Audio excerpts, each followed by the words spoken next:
அடிக்கடி எமது உள்ளத்தை நெகிழ்வாக்கக்கூடிய மர்மையுடைய மற்றும் சொர்க்கம் நரகம் சம்பந்தமான பல விஷயங்களை கேட்பதற்கு எமது உள்ளத்திற்கான ஒரு பெரிய தேவை என்னது இருந்து கொண்டிருக்கிறது. காரணம், நின்று யோசிக்கக்கூடிய ஒரு சூழ்நிலையில் நாம் எம்மில் அதிகமானவர்கள் இல்லை. ஓடிக்கொண்டே இருக்கிறார்கள். சிந்திக்க வேண்டும் என்று சிந்தித்து கொண்டிருக்கிறார்கள். சிந்திக்க கூட இன்னும் நேரம் இல்லை. நாம் உட்கார்ந்து சில விஷயங்களை யோசிக்க வேண்டும். உட்கார்ந்து இறைவனது விஷயத்தை நாம் சரியாக நடக்கிறோமா என்று யோசிக்க வேண்டும் என்று யோசித்து வைத்திருக்கிறார்களே தவிர, யோசிப்பதற்கு கூட நேரம் இல்லாத ஒரு வேகத்திலே என்ன செய்கிறார்கள், இருந்து கொண்டிருக்கிறார்கள். ஒரு பிரச்சனை முடிந்த பின்னால் அடுத்த பிரச்சனை, இந்த பிரச்சனை முடிகிற நேரத்திலேயே அடுத்த பிரச்சனை என்ன செய்கிறது, கண்களுக்கு முன்னால் தெரிந்து கொண்டிருக்கிறது. வசதி உள்ளவர்கள், வசதியற்றவர்கள், ஆட்சியாளர், ஆளப்படுகின்றவர்கள் என்ற எந்த வித்தியாசமும் இல்லாமல் இப்படி ஓடிக்கொண்டே இருக்கிறார்கள். அது மாத்திரமல்ல, நின்று யோசித்தல் அப்படி என்று குர்ஆனிலே அல்லாஹு தாலா சொல்வதை போன்று, அல்லாஹு தாலா நான் உங்களுக்கு சொல்வதெல்லாம், அந்த நபி மூலம் அல்லாஹு தாலா சொல்கிறான், நான் உங்களுக்கு சொல்வதெல்லாம் இரண்டு பேராகவோ தனித்தனியாகவோ நின்று இறைவனது விஷயத்தில் உங்களை சிந்திக்குமாறு தான் நான் உங்களுக்கு என்ன செய்கிறேன், கட்டளையிடுகிறேன். ஒவ்வொருவராகவோ அதாவது இவ்விருவராகவோ ஒரு இடத்துல இறைவனை பற்றி சிந்திக்குமாறு தான் நான் உங்களுக்கு என்ன செய்கிறேன், கட்டளையிடுகிறேன் என்று சொல்லி குர்ஆன் வசனத்திலே ஒரு நபியுடைய வார்த்தை அல்லாஹு தாலா சொல்லி காட்டுகிறான். ஆனால் எம்மில் அதிகமானவர்களுடைய மனோநிலை எப்படி இருக்கிறது என்றால், சிலர் விரும்பியோ விரும்பாமலோ சிந்திக்க ஒரு நேரம் ஒதுக்குவதற்கு கூட நேரம் இல்லாத நிலையில் என்ன செய்கிறார்கள், இருந்து கொண்டிருக்கிறார்கள். ஒரு சிலர் எப்படி என்று சொன்னால், வாழ்க்கையுடைய அந்த அதாவது ரூட்டீனில் அகப்பட்டு அப்படி ஓடிக்கொண்டே என்ன செய்கிறது, நின்று கொண்டிருக்கிறார்கள். நின்று கொஞ்ச நேரம் யோசிச்சு போனால் வாழ்க்கை எல்லாமோ என்ன செஞ்சிடும், தலைகீழாகிவிடும் என்ற ஒரு சிந்தனையிலே வாழ்ந்து கொண்டிருக்கிறார்கள். இந்த மாதிரி இருக்கக்கூடிய மனசுக்கு இறைவன் சில நிர்பந்தங்களை இந்த சமுதாய அமைப்பில் ஏற்படுத்தி வைத்திருக்கிறார். அதில் ஒன்றுதான் இந்த ஜும்மா. இந்த ஜும்மா என்பது இறைவன் சில நிர்பந்தங்களை இந்த சமுதாயத்தில் இறைவன் ஏற்படுத்தி வைத்திருக்கிறான். அதில் ஒன்று இந்த ஜும்மா. இதே நேரம் வியாழக்கிழமை லுகருடைய நேரத்தில் பயான் நடைபெறும் என்றால் நம்ம பார்க்கலாமா? யாரையும் என்ன செய்ய முடியாது, பார்க்க முடியாது. ஆனால் வெள்ளிக்கிழமை நம்ம என்ன செய்யலாம், பார்க்கலாம். காரணம், இஸ்லாம் அதை மார்க்க கடமையாக்கி என்ன செய்திருக்கிறது, வைத்திருக்கிறது. விடுமுறை என்பதனால் பார்க்கலாம் என்பதல்ல. நமது நாடுகளில் நம்ம வெள்ளிக்கிழமை என்ன செய்கிறோம், பார்க்கிறோம். விடுமுறையெல்லாம் அங்கே. எனவே இஸ்லாம் அதை கடமையாக்கி இருப்பதற்கான காரணமே அந்த ஒரு 20 நிமிடங்கள், அந்த 15 நிமிடங்கள் எதற்காக கடமையாக்கி இருக்கிறது அப்படி என்று சொன்னால், தர்கீகுல் கல்ப், இந்த உள்ளம் என்ன செய்யணும், கொஞ்சம் நெகிழ வேண்டும். ஒவ்வொரு வாரமும் உரைகளை கேட்கிற நேரத்தில் அந்த உள்ளத்திலே சில செய்திகள் புதுப்பிக்கப்பட வேண்டும். அவன் அவைகளை பற்றி யோசிக்க வேண்டும் என்கின்ற ஒன்றுக்காகத்தான் இது போன்றவைகள் என்ன செய்கிறது, அதாவது எங்களுக்கு சொல்லப்படுகிறது. இதை கேட்கக்கூடிய நிலையும் நமக்கு இல்லை என்று வைர்கள். நம்ம இந்த மாதிரியான கேட்கக்கூடிய நிலையும் இல்லை என்று சொன்னால், நாளை என்ன செய்யணும்னா, இந்த கல்ப் இருக்குது, இது ஒரு அற்புதமான அதாவது ஒரு அமைப்பு. இந்த கல்பு என்ன செய்யும்னா, நெகிழச் செய்ய நெகிழ்ந்து கொண்டே போகும். நீங்கள் அதை சாதாரணமாக கவனிக்காமல் விட்டீங்க என்று சொன்னால் கடினமாகிக் கொண்டே போகும். கல்பு எந்த அளவில் கடினமாகிறதோ அதை வச்சு தான் நீங்கள் உலகத்தில் உள்ள எந்த விஷயத்தையும் டீல் பண்ணுவீங்க. எந்த அளவு நெகிழ்கிறதோ அதுக்கேற்பத்தான் உலகத்தை என்ன செய்வீங்க, டீல் பண்ணுவீங்க. ஒரே விஷயத்தை இது மோசமான முறையில் நடந்து கொள்கிறார்கள் என்று உங்களால் பார்க்க முடிகிறது. அதே விஷயத்தை கட்டாயம் கடமையாக செய்யணும் என்று என்ன செஞ்சிடான், இன்னொருத்தன் செஞ்சு கண்டிக்கிறான், அநியாயம் செய்து கொண்டிருக்கிறான். அந்த அநியாயத்தை பார்க்கிற நேரத்தில் இன்னொருவருடைய உங்களுடைய உள்ளம் என்ன சொல்கிறது, நெகிழ்கிறது, இப்படி ஒரு அநியாயம் நடக்குது என்று. என்ன காரணம், நமது இதயம் இன்னும் உயிர் வாழ்ந்து கொண்டிருக்கிறது என்பது அர்த்தம். எனவே அன்புள்ள சகோதரர்களே, இந்த சூழ்நிலை, இது போன்ற சூழ்நிலைகளில் நாம் காப்பாற்ற வேண்டியது நமது ஆரோக்கியம், நமது சொத்து என்றதெல்லாம் இரண்டாவது. முதலாவது காப்பாற்ற வேண்டியது நமது கல்பு. இது போச்சு என்னவீங்க, இது நம்மளை விட்டு போய்விட்டால் அதுக்கப்புறம் இந்த வாழ்க்கை இருக்கும், அதுக்கப்புறம் எல்லாமே இருக்கும். ஆனால் நாம என்ன செய்ய மாட்டோம், இருக்க மாட்டோம். இந்த இதய சுத்தி எங்களுக்கு என்ன செய்யாது, இருக்காது. ரசூலுல்லாஹி ஸல்லல்லாஹு அலைஹி வஸல்லம் அவர்கள் சொல்கிறார்களே, லவ் குன்தும், அதாவது நீங்க எனக்கு தெரிந்ததெல்லாம் உங்களுக்கு தெரிந்திருந்தால், லவ் தஅலமூன மா அஅலம் லதஹிக்தும் கலீலம் வலபகைத்தும் கஸீரா, எனக்கு தெரிந்ததெல்லாம் உங்களுக்கு தெரிந்திருந்தால் நீங்கள் கூடுதலாக அழுதிருப்பீர்கள், குறைவாக சிரித்திருப்பீர்கள். அப்படி என்றால் ஒரே பூமியிலே வாழக்கூடிய, ஒரே இடத்திலே வாழக்கூடிய ரசூலுல்லாஹி ஸல்லல்லாஹு அலைஹி வஸல்லம் அவர்களும் நபித்தோழர்களும் ஒரே விதமாக அளவில்லை, ஒரே விதமாக சிரிக்கவில்லை. நபி அவர்கள் கூடுதலாக அழுதார்கள், நபித்தோழர்கள் குறைவாக அழுதார்கள். ஆனால் ஒரே சூழ்நிலையில் தான் இருக்கிறார்கள். எனவே சூழ்நிலை சரியாக இருந்தாலும் சரி, நபிகளாருக்கு அழுகை என்ன செய்கிறது? அதிகமாக வருகிறது, மற்றவர்களுக்கு குறைவாக வருகிறது. என்ன காரணம்? நபிகளாருடைய அறிவு இதைவிட அதிகமாக என்ன செய்கிறது? இருக்கிறது. எப்பொழுதுமே எந்த விஷயத்தையும் நாம் எதை வைத்து தீர்மானிக்கிறோம்? ஆரம்பத்தை வச்சு தீர்மானிப்பதில்லை, முடிவை வச்சு தான் தீர்மானிக்கிறோம். ஆரோக்கியத்தை தவிர, எதை தவிர? ஆரோக்கியத்தை தவிர மற்ற எல்லாமே முடிவை வச்சு தான் தீர்மானிக்கிறோம். ஆரோக்கியத்தை மட்டும் அழிஞ்சு போனாலும் பரவாயில்லன்னு என்ன செய்கிறோம்?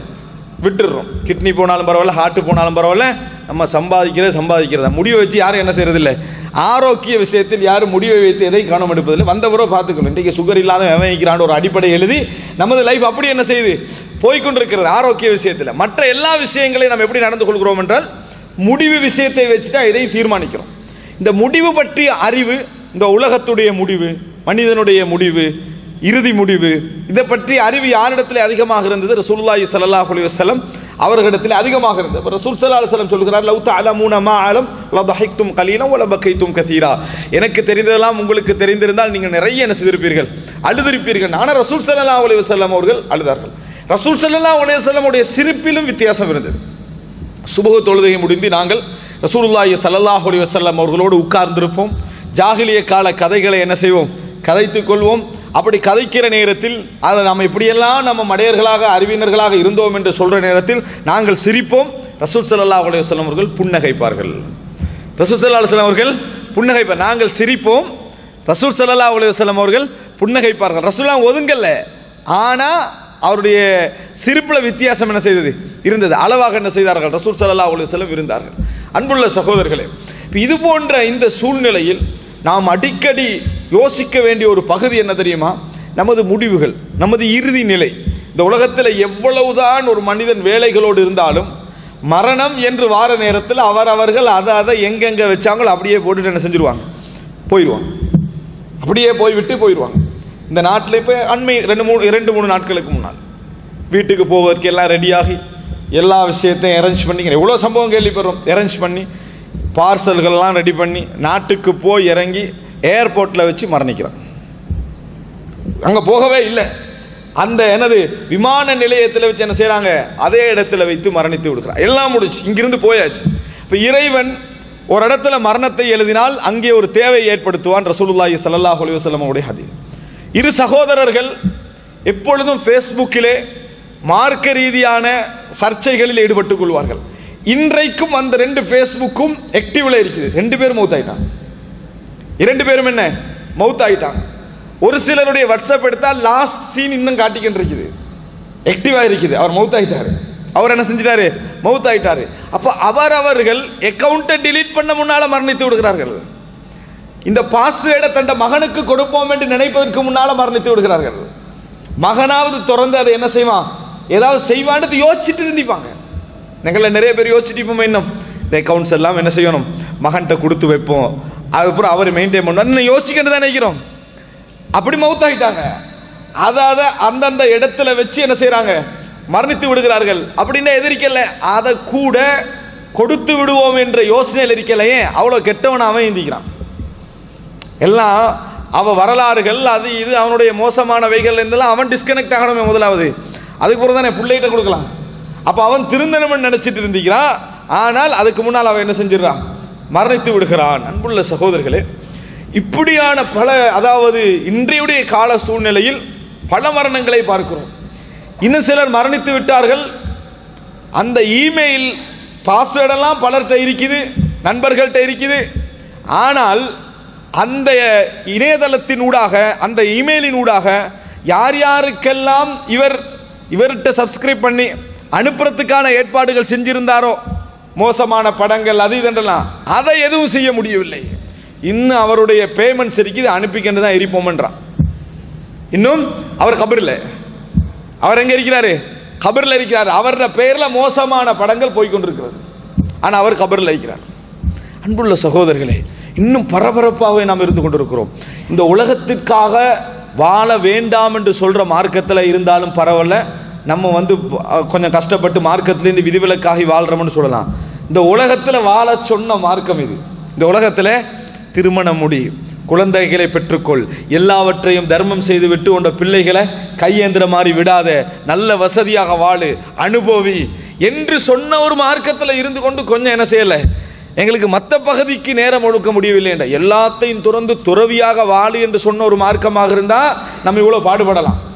துறவியாக வாழ்றதே கூடாது அப்படி என்று சொல்ற ஒரு மார்க்கத்தில் இருந்து கொண்டு பிள்ளைகளுக்காக நீ வாழணும், உன் மனைவிக்காக நீ வாழணும், உனக்காகவும் நீ வாழ வேண்டும், நல்லா சம்பாதிக்க வேண்டும், அனுபவிக்க வேண்டும் என்று சொல்ற ஒரு மார்க்கத்தில் இருந்து கொண்டு இந்த விஷயத்தை நம்ம கவனிக்காமல் இருக்கிறோம் என்று சொன்னால் நம்ம எவ்வளவு பெரிய நஷ்டவாளிகள்.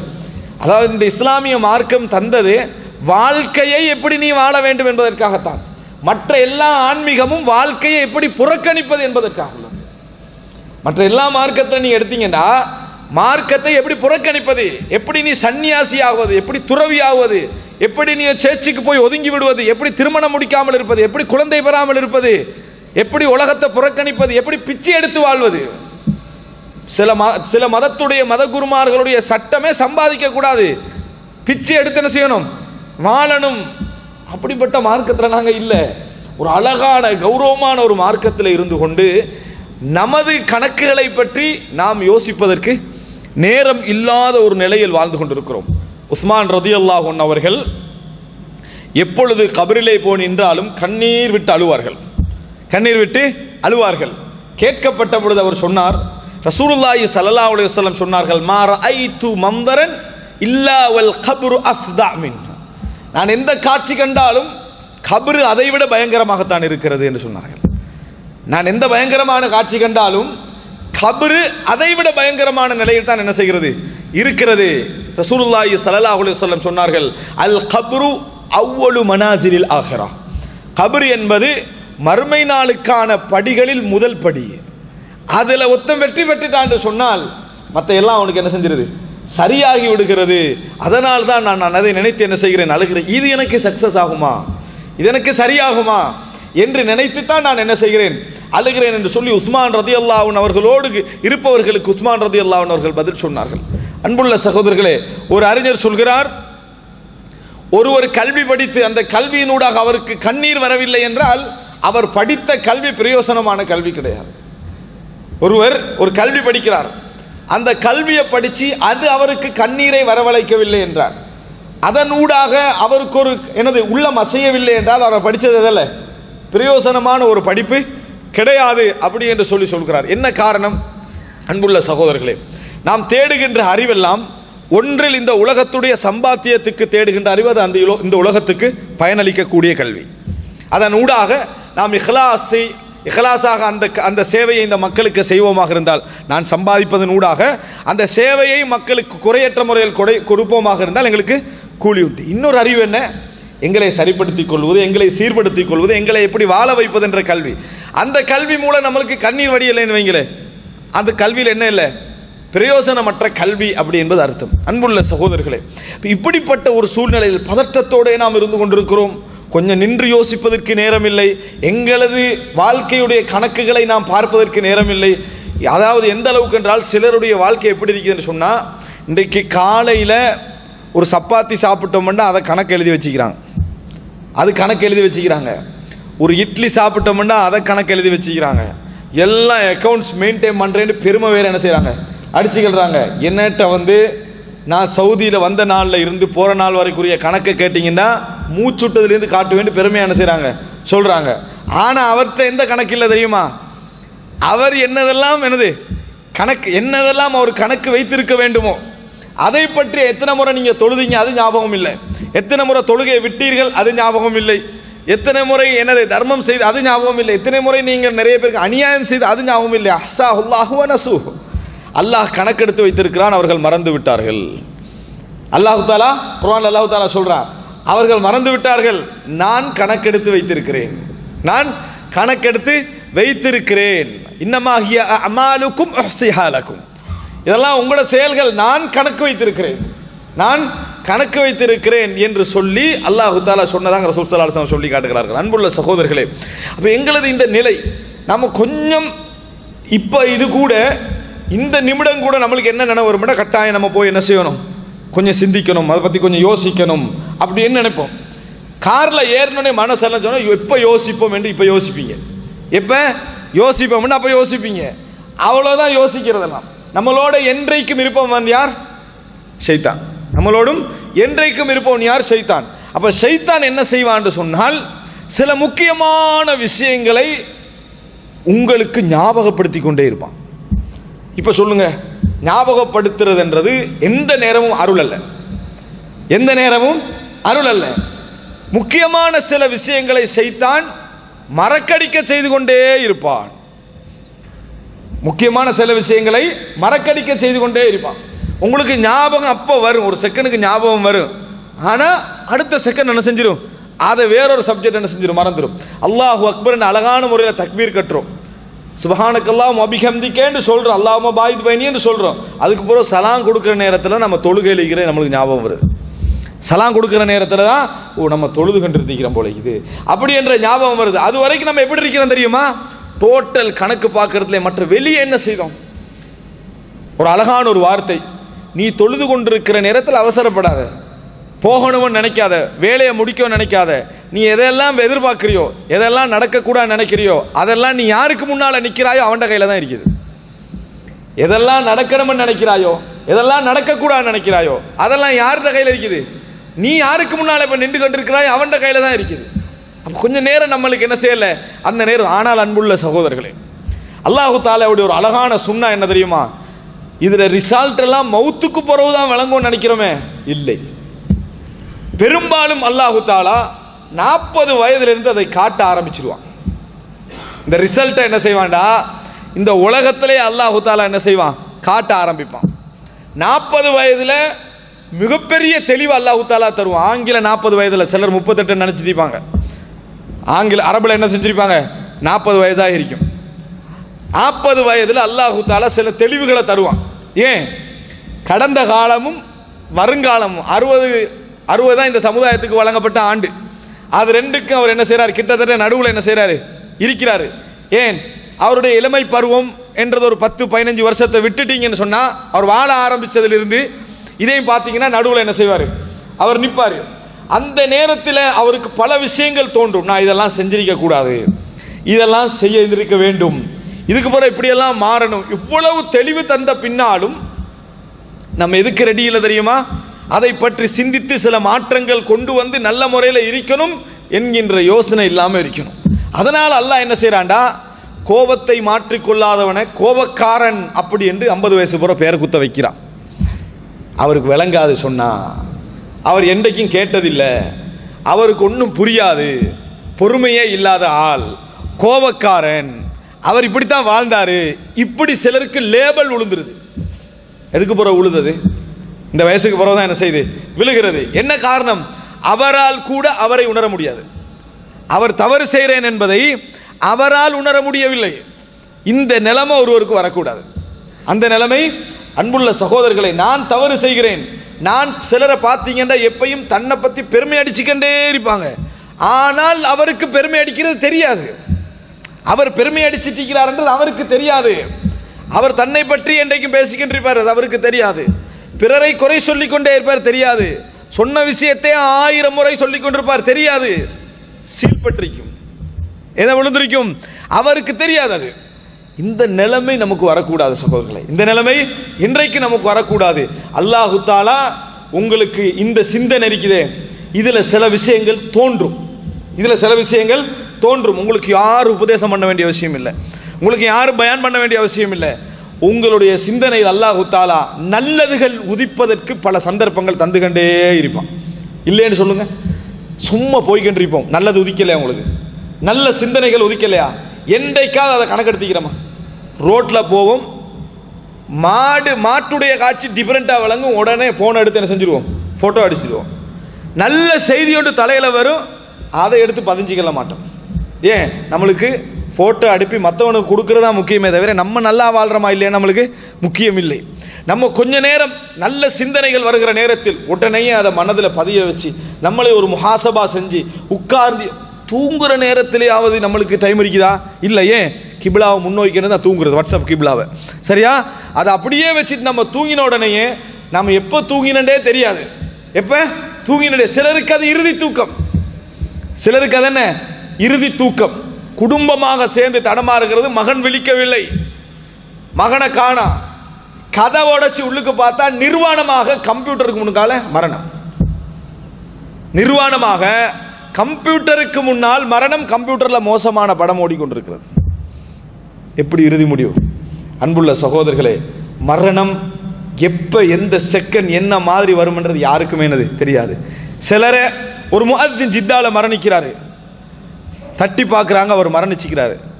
முசாஃபோட மரணம். ஒரு மனிதன் எப்படி வாழ்கிறானோ யுக்தமு அலைஹி, அதில் தான் அவருக்கு ஹிதாப், அவருக்கு முத்திரை என்ன செய்யும்? குத்தப்படும். அன்புள்ள சகோதரர்களே, நல்ல மரணங்கள் நம்மளுக்கு வர வேண்டும். அல்லாஹு தாலா எங்களது உள்ளங்களை அறிந்தவன், அல்லாஹு தாலா எங்களது உள்ளங்களை அறிந்தவன். மனிதன் என்ன மார்க்ஸ் போடுறான் என்றதை வச்சல நம்மளுக்கு மரணம். உங்களுக்கு இறைவன் என்ன புள்ளி போடுகிறான் என்பதை வைத்துத்தான் மரணம். மோசமான பட விசிடிக்களோடு பஸ்ஸில் மரணம், பஸ்ஸில் என்ன மரணம். இப்படி பல மரணங்களெல்லாம் நாம் என்ன செய்கிறோம்? பார்க்கிறோம். நினைச்சிருப்பாரா நான் மரணிப்பேன் என்று அவர் நினைத்திருப்பாரா?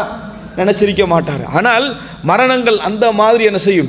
வந்து சேரும். இப்படி இருக்கிற நேரத்தில் நம்மளை பற்றி கொஞ்சமும் விசாரிக்கல, அதை பற்றி சிந்திக்கவே இல்லை என்றால் எவ்வளோ பெரிய ஹைபத். சிந்தனைக்கு எல்லாம் நிறைய நேரம் தாரா, ஒதுக்கிறதுக்கு நேரம் தாரா. பிஸி என்றும் கேட்டா சொல்றோம் பிஸி, எங்க வேலை பழுவன்றோம். வேலை பழு இருக்கட்டும், ஆனால் இறைவனுக்கு தூங்குற நேரத்திலேயாவது கொஞ்சம் ஒதுக்குவதற்கு நம்மளுக்கு எங்கேயாவது இருக்குதா? அன்புள்ள சகோதரர்களே, நினைத்து பாருங்கள். அடிக்கடி நம்மளை சிந்தித்து ஓரளவு நமது உள்ளத்தை தூய்மைப்படுத்திக் கொள்கின்ற நேரம் நமக்கு இருக்க வேண்டும். தனிமை, இறைவனோடு தனிமையாகிற நேரம். தக்கரல்லாஹ ஹாலியன் ஃபஃபாதத் ஐனாஹு, தனிமையில் நின்று இறைவனை ஞாபகப்படுத்தி கண்ணீர் வடித்த கண்கள் நாளை மறுமையில் இறைவனது நிழலிலே இருக்கும் என்பது ஹதீஸ். அந்த நிலை நமக்கு வர வேண்டும். அல்லாஹு தஆலா அதற்கு தௌஃபீக் செய்தருள் புரிவானாக.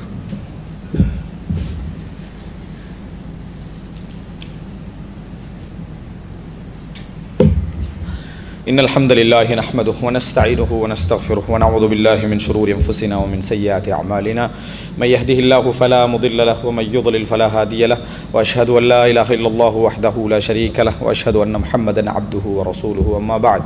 அன்புள்ள சகோதரர்களே, இந்த மாதிரியான நிலையில் வாழக்கூடிய நாம் நிறைய எதை யோசிக்கிறோம் தெரியுமா? மரணத்தை எல்லாம் தாண்டி நாம் யோசிக்க வேண்டிய ஒரு பெரிய ஒரு அம்சம் என்னவென்றால், நம்ம எல்லாம் என்னதான் நடந்து விட்டாலும் உள்ளத்தில் ஒரு எதிர்பார்ப்பு இருக்கிறது.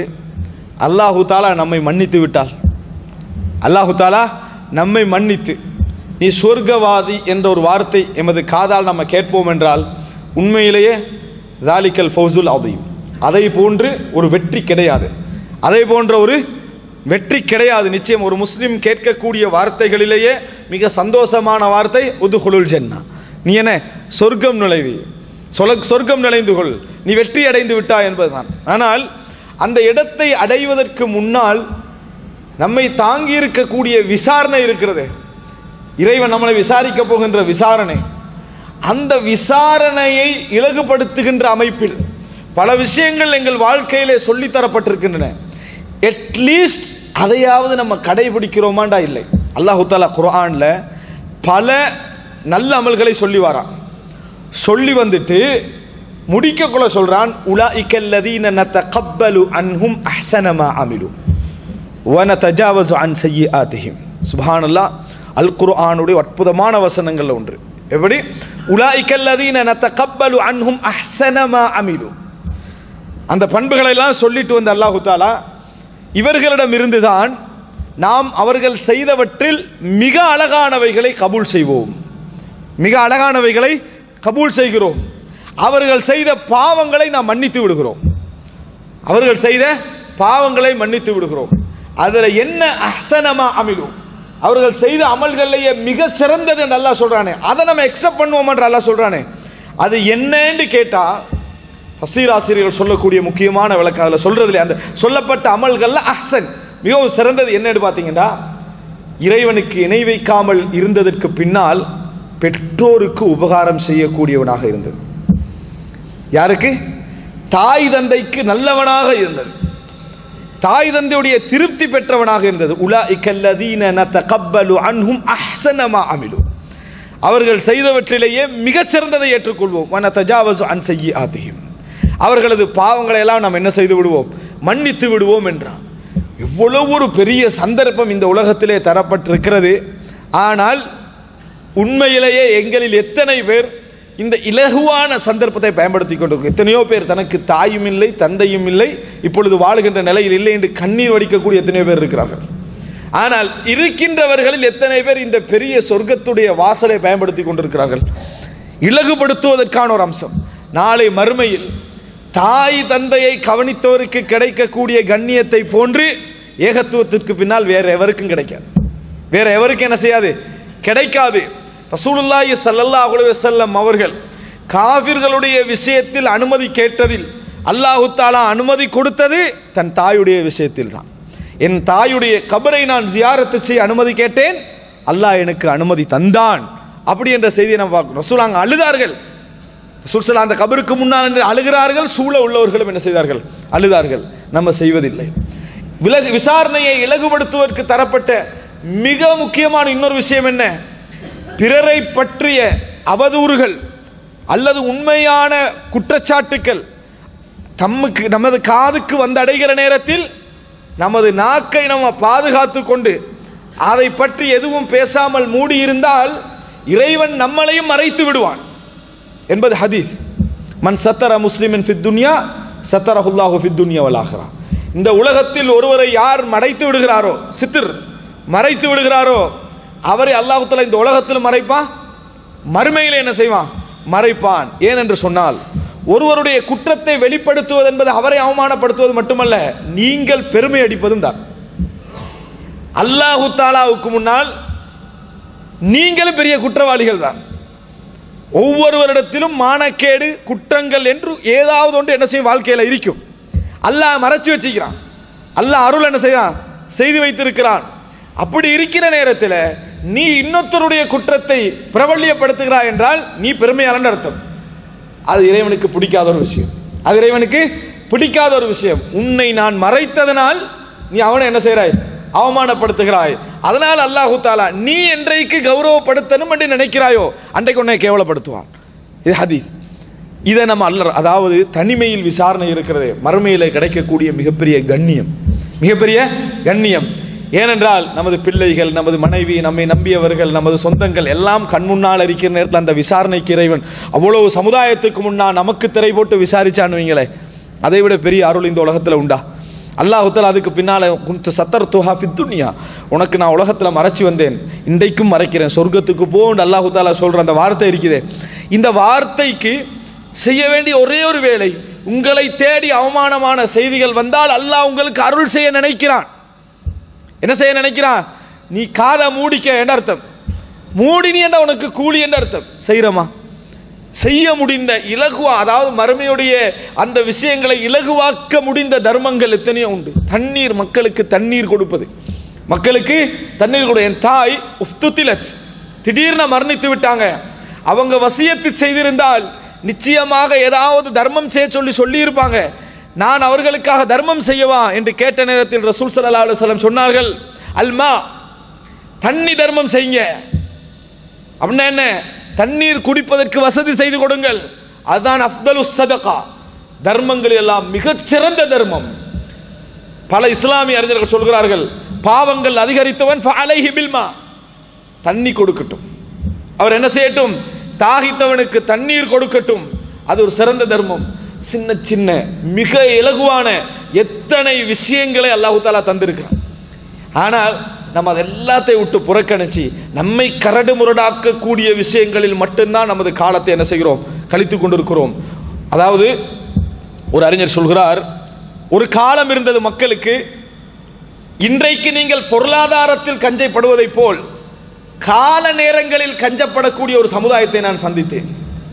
என்ன, ஒரு மணி நேரம் கொடுப்பது என்பது நீங்க இன்றைக்கு ஒரு கோடி கொடுக்கறதுக்கு கஞ்சப்படுறீங்களே, அது மாதிரி கஞ்சப்படக்கூடிய ஒரு சமுதாயம் என்ன செய்தது, இருந்தது. இன்றைக்கு எங்களுக்கு மிக மிக சீப்பான விஷயம் இது டைம் தான்.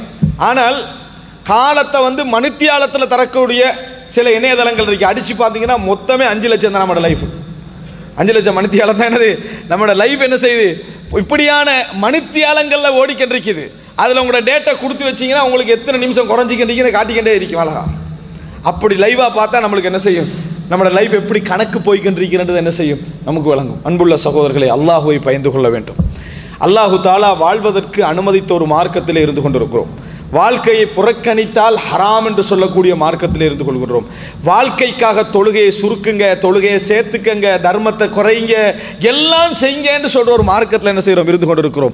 கடன் இருந்தால் நீ ஹஜ்ஜு செய்யாத கடனை கொடு என்று சொல்ற ஒரு மார்க்கத்தில் இருந்து கொண்டிருக்கிறோம். கடன் இருந்தால் அதைத்தான் நீ ஃபர்ஸ்ட்டுக்கு செய்யணும், பிள்ளைகளுக்கு சொத்து போறது கூட 2வது ஓண்ட கடனை முடி என்று சொல்ற ஒரு மார்க்கத்தில் இருந்து கொண்டிருக்கிறோம். டோட்டலாக தர்மம் செய்துவிட்டு பிள்ளைகளை பிச்சைக்காரனா விட்டு செல்லாது என்ற ஒரு மார்க்கத்தில் இருந்து கொண்டிருக்கிறோம். உலகத்தில் வாழ சொன்ன ஒரு மார்க்கத்தில் இருந்து கொண்டு மறுமைக்காக கொஞ்சமும் நாம் யோசிக்கவில்லை என்றால், அதுவும் இஸ்லாம் எங்களுக்கு நாம் கேட்காமல் கிடைத்த பின்னால் சொர்க்கம் கேட்டும் கிடைக்கவில்லை என்றால் நினைச்சு பாருங்க. சுப்ஹானல்லாஹ். அன்புள்ள சகோதரர்களே, கேட்காமல் எங்களுக்கு அல்லாஹ் இந்த மார்க்கத்தை தந்திருக்கிறான். கேட்டு நம்மளுக்கு சொர்க்கம் கிடைக்கக்கூடிய மக்களாக நாம் என்ன செய்ய வேண்டும், மாற வேண்டும். அல்லாஹ்விடத்தில் பிரார்த்திப்போம். அல்லாஹும்ம அஇன்னி அலா திக்ரிக வ ஷுக்ரிக வ ஹுஸ்னி இபாதத்திக். யா அல்லாஹ், உன்னை ஞாபகப்படுத்துவதற்கு, உன்னை வணங்குவதற்கு, உன்னை சிறந்த முறையில் வணங்குவதற்கு, உன்னை நன்றி செலுத்துவதற்குரிய மனோநிலை எங்களுக்கு தா என்று சொல்லி என்னிடத்தில் பிரார்த்திப்போம். ஹாதா மா இந்தி வல் இல்மு இந்தல்லாஹ் வ அகூலு கௌலி ஹாதா வ அஸ்தக்ஃபிருல்லாஹ் லி வ லக்கும்.